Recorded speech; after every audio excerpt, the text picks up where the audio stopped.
संक्रांति की रात। गांव में मकर संक्रांति हमेशा उत्सव की तरह मनाई जाती थी। सुबह से ही छतों पर पतंगें उड़तीं, तिल गुड़ की खुशबू हवा में घुली रहती और नदी घाट पर सूर्य को अर्घ्य देने वालों की भीड़ लग जाती। लेकिन उस साल कुछ अलग था। राघव 5 साल बाद अपने गांव लौटा था। शहर की भागदौड़ से थककर उसने सोचा था कि संक्रांति अपने बचपन की तरह सुकून से बिताएगा। मगर गांव में कदम रखते ही उसे एक अजीब सी खामोशी ने घेर लिया। इस बार रात को घाट मत जाना, उसकी बूढ़ी दादी ने बिना आंख उठाए कहा। क्यों दादी? दादी ने चूल्हे की आग में देखा और धीमी आवाज में बोली, संक्रांति की रात सूरज नहीं कुछ और उतरता है। राघव हंस पड़ा, लेकिन दादी की आंखों में डर था। रात होते होते पूरा गांव अजीब तरह से शांत हो गया।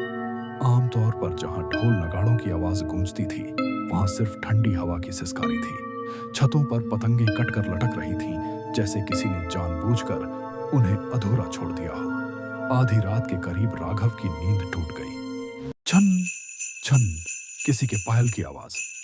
वह उठकर खिड़की के पास गया। सामने की सड़क पर सफेद साड़ी में एक औरत खड़ी थी।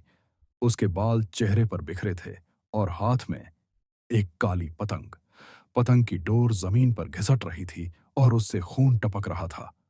राघव का दिल जोर से धड़कने लगा। तभी उसे याद आया गांव की एक पुरानी कहानी।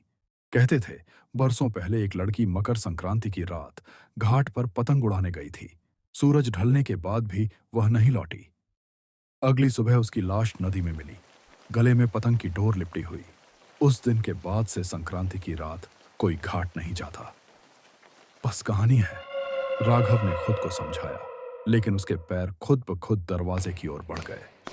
बाहर ठंडी हवा थी और रास्ता घाट की ओर जाता था।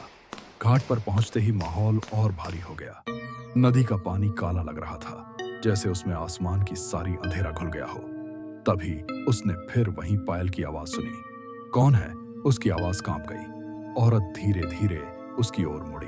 उसका चेहरा नहीं था, सिर्फ जली हुई काली त्वचा और खाली आंखों के गड्ढे। पतंग उड़ाओगे? उसकी आवाज हवा की तरह थी। राघव पीछे हटने लगा, लेकिन जमीन से कुछ लिपट गया। पतंग की डोर। डोर अपने आप उसके पैरों में कसने लगी। उसे लगा जैसे सैकड़ों उंगलियां उसे खींच रही हों नदी की ओर। दादी! वह चिल्लाया।